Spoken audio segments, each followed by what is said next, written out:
रसूलुल्लाह सल्लल्लाहु अलैहि वसल्लम जुमे की नमाज पढ़ा रहे थे, मिंबर पर खड़े हैं और खुतबा स्टार्ट हो चुका है। दरमियान से एक आदमी खड़ा हो गया, उन्होंने कहा या रसूल अल्लाह हलकतिल अमवाल वनकातिस सुबुल, या रसूल अल्लाह पानी नहीं उतर रहा है, बारिश नहीं है, माल बर्बाद हो रहे हैं, इंसान प्यासे मर रहे हैं, जमीनें खुश हो गई हैं, चलना फिरना मुश्किल हो गया है। जिन रास्तों से हम चलते थे रास्ते में कहीं पानी होता था, रास्तों में पानी नहीं है तो चलना फिरना बंद हो गया है। हम कहीं जाना चाहते हैं, इतना पानी नहीं है जो साथ ले सके, रास्तों में भी पानी नहीं मिल रहा है, तो तबाही मच गई। फदुल्लाह, अल्लाह से दुआ करें। तो जनाब रसूलुल्लाह सल्लल्लाहु अलैहि वसल्लम ने उसी खुतबे में दुआ शुरू कर दी। तमाम सहाबा बैठे हैं और अल्लाह के नबी सल्लल्लाहु अलैहि वसल्लम दुआ कर रहे हैं। जनाब दुआ चल रही है और बारिश बरसने शुरू हो गई। साहबी कहते हैं मा राइना फिस समाए कज़अत मिन सहाबिन, हमने तो आसमान में उससे पहले कोई बादल देखा ही नहीं था। तो कहते हैं सिला की पहाड़ी से, मदीना शरीफ में एक छोटी पहाड़ी है सिला, आज भी है वो पहाड़ी, कहता सिला की पहाड़ी से बादल का एक टुकड़ा नमूदार हुआ, और बादल का टुकड़ा नमूदार हुआ मिस्ल तुर्स, तुर्स के बराबर। यानी आप समझें कि जितनी बड़ी तसला जितना बड़ा होता है, या तो आप समझ सकेंगे बर्ड जितना बर्ड, इतना बड़ा बादल का टुकड़ा नमूदार हुआ। ये बादल का टुकड़ा ऊपर आया और ऊपर आने पर फैल गया, और फैलने के बाद बरसना शुरू हो गया।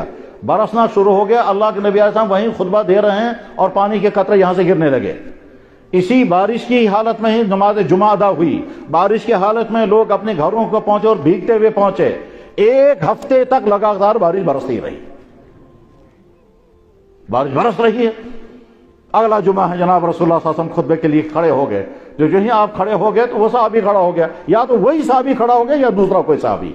लेकिन बुखारी में हदीस है, बाबुल इस्तिस्का में इमाम बुखारी रहमतुल्लाह ताला ने तमाम हदीस की किताबों में बारिश उतारने के लिए दुआ पढ़ने या दुआ करने और नमाज पढ़ने का जो तस्करा है उसको कहते हैं अबाबुल इस्तिस्का या सलात इस्तिस्का।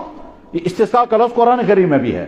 तो वहां जहां बुखारी शरीफ में और हदीस की दूसरी किताबों में नमाज इस्तिस्का का तस्करा है, वहां ये हदीसें मौजूद हैं। जो मैं सुना रहा हूं कि वो साहबी या दूसरा कोई साहबी खड़ा हो गया, उन्होंने कहा या रसूल अल्लाह हलकतिल अमवाल, या रसूल अल्लाह अमवाल बर्बाद हो रहे हैं। पिछले जुमे को तो कह रहे थे माल बर्बाद हो रहे हैं खुशकसारी की वजह से, और अब कह रहे हैं माल बर्बाद हो रहे हैं सैलाब की वजह से, सैलाब आने लगा है। या रसूलल्लाह उदू अल्लाह, या रसूलल्लाह दुआ को रोक दें, ये अल्लाह ताला दुआ फरमाए बारिश रुक जाए। आप अलैहिस्सलातु फरमाए हवा अलैना वला अलैना, या अल्लाह बारिश उधर बरसा दीजिए, उधर बरसा दीजिए, यहां नहीं। अब जुमे की नमाज खत्म हो गई तो बाहर जब निकले तो धूप चमक रही थी। वकानतिल मदीना तो मिसल जौबा, और मदीना जो है वो चमक रहा था, क्योंकि एक हफ्ते तक बारिश बरसती रही है और सारा धुल चुका था, फिजा साफ हो गई थी। फिर साहबा कहते हैं एक महीने तक मदीने की गलियों में पानी बह रहा था। वादी कनात बड़ी मशहूर वादी है जो ओहद पहाड़ के पास से गुजरती है और मदीना शहर के दरमियान से गुजरती है।